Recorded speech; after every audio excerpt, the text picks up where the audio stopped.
Non mais cet highlighter, c'est une merveille cet highlighter. C'est le teint couture Shimmer Powder et il m'a été envoyé par Givenchy. Mais j'ai pris la teinte pink, mais j'adore. Le rendu est magnifique. En plus du... C'est juste trop beau. Bref, c'est pas le sujet de la vidéo. Bienvenue dans cette nouvelle vidéo. Alors aujourd'hui je vais vous parler de l'androcure et je vais vous parler de mon avancée avec la progestérone et tout ça, parce que j'ai fait la gynéco il y a pas longtemps. Donc si ça vous intéresse, continuez après l'intro et on discute de tout ça.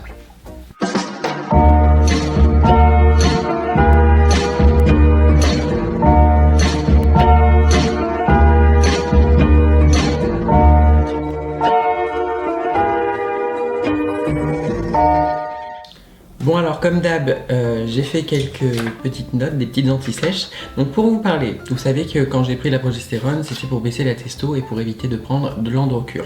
L'androcure qui est un anti-androgène assez controversé, je vous en reparlerai après. Sinon, alors le but était tout simplement de baisser mon taux de testo avec la progestérone et de faire monter mes oestrogènes.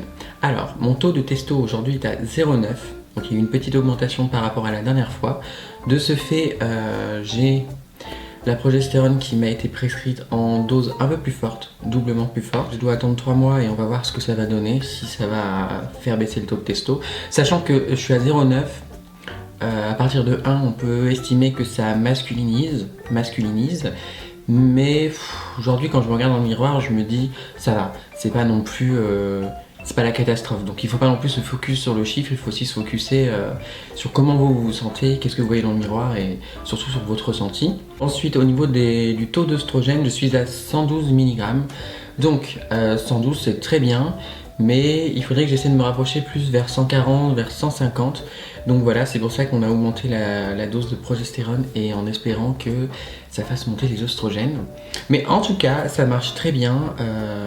La testo a baissé. Bon, elle a un petit peu remonté, je pense que c'est parce que mon corps s'est habitué et il fallait tout simplement augmenter la dose pour lui dire ta gueule, laisse la testo baisser. Et ensuite pour les oestrogènes, bah, ça a monté, ça marche.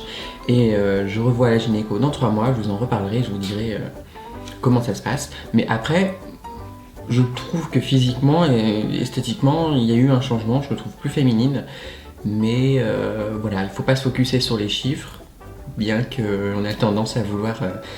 on dit que chez une femme, par exemple, les oestrogènes c'est 150, bah je suis à 112, donc psychologiquement je veux être à 150. C'est débile, mais voilà. Mais ne vous focussez pas trop sur les chiffres, c'est vraiment pas le plus important. Le plus important c'est comment vous vous sentez.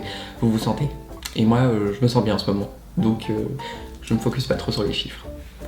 Ensuite, je voulais parler de quoi? Alors oui, vous savez que l'ANSM, c'est l'agence du médicament qui a mis en place un numéro vert. Je voulais en parler, elle a mis en place un numéro vert pour les personnes qui sont sous androcure et qui se posent beaucoup de questions. Donc je vais vous afficher le numéro vert ici. Je le mettrai aussi en barre d'infos si ça vous intéresse. Donc si vous avez peur, si vous avez des questions, bah, n'hésitez pas à appeler. C'est du lundi au vendredi de 9h à 19h et c'est gratuit. Vous pouvez appeler gratuitement. Qu'est-ce que je peux dire d'autre? Ah oui, vous devez peut-être vous demander pour certains d'entre vous qu'est-ce que l'androcure et pourquoi elle est controversée et pourquoi on en entend beaucoup parler en ce moment. Souvenez-vous, je vous avais fait une vidéo là. Je vous avais fait une vidéo il y a quelques temps, je vous avais parlé peut-être même 1 ou 2 ans, où je vous parlais justement des effets négatifs de l'androcure et j'avais pris beaucoup de haine concernant cette vidéo parce qu'il y en a beaucoup de personnes trans qui pensaient que je disais de la merde tout simplement, alors que j'étais juste en train d'informer les gens en leur disant qu'il y avait un risque avec l'androcure et que de toute façon un jour ça allait exploser. Et regardez, aujourd'hui 2018, on y est, on commence à en parler de plus en plus et vous verrez que c'est pas terminé. Et certaines d'entre vous, même des personnes qui se sont rebellées contre moi pour avoir critiqué l'androcure, ont maintenant très peur. Donc c'est assez drôle, enfin drôle. Vous avez compris l'ironie du truc. Ah oui, alors on va parler des risques parce que vous voulez peut-être vous demandez peut-être quels sont les risques de prendre l'androcure. Donc c'est un médicament qui est utilisé comme anti-androgène. Donc ça permet de baisser le taux de testostérone. Ça peut aussi être donné aux femmes cisgenres comme transgenres. Pour transgenre dans le cadre d'un traitement hormonal et cisgenre par exemple pour de l'irrégularité, de l'acné, une pousse de poils trop importante et Chez l'homme, c'est également prescrit contre le cancer de la prostate. Le risque en fait, c'est de développer des méningiomes. Donc le méningiome, c'est une tumeur bénigne, mais c'est quand même une tumeur. Le point sur lequel je voulais appeler, c'est qu'également, si vous prenez de l'Androcur pendant 5 mois, vous développez des risques par 7 de développer des méningiomes, et si vous en prenez pendant plus de 5 ans, c'est par 20. Donc voilà, on dit que c'est bénin, mais non. Un méningiome est un méningiome, une tumeur est une tumeur, hein, donc il faut quand même le prendre au sérieux. Il y a des personnes qui ont eu des séquelles irréversibles, des témoignages qui sont horribles. Je vais vous mettre un groupe qui a été fait justement...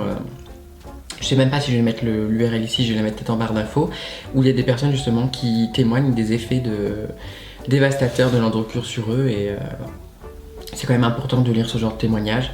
Il y en a après qui vont me dire « Ah mais moi je prends Androcur depuis 15 ans et j'ai aucun problème. » Ok, vous avez aucun problème, c'est super, mais chaque corps réagit différemment.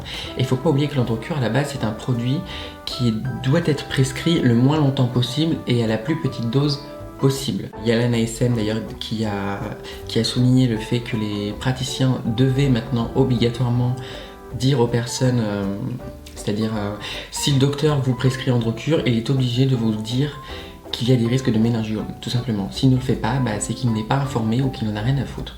Donc s'il ne vous informe pas de ça, c'est qu'il y a déjà un problème. Et l'agence du médicament a bien appuyé sur le fait qu'il faut prendre ce traitement le moins longtemps possible et sur une dose le plus bas possible. Et que bien entendu, les praticiens, les médecins qui vous donnent ça sont censés vous parler des risques de méningiome. Et après, il faut voir aussi si vous n'avez pas des antécédents, des facteurs qui peuvent faire que ça accroît vraiment le risque. Alors ça, c'est vraiment à vous de faire vos recherches. Mais moi, je vous conseille tout simplement de ne pas prendre Androcur. Hein. Voilà. Le 1er octobre, il y aura un deuxième rendez-vous où justement la NSM et tout ça vont se regrouper et vont décider tout simplement de qu'est-ce qu'ils vont faire. Donc, qu'est-ce qu'ils vont faire? Est-ce qu'on va interdire l'Androcur? Je l'espère, parce que c'est quand même la même molécule que Diane 35 et on se souvient du bordel de Diane 35. Donc voilà, le 1er octobre, il y aura un nouveau rendez-vous de la NSM qui va justement prendre des mesures, mais en attendant, ils disent bien, prenez l'Androcur le moins longtemps possible et à une dose le plus minimale possible également. Donc voilà, c'est tout ce que j'avais à dire, j'espère que j'ai été claire dans cette vidéo et on va se retrouver bientôt, parce que là je vais vous laisser. J'ai juste une petite vidéo informative comme ça pour vous informer.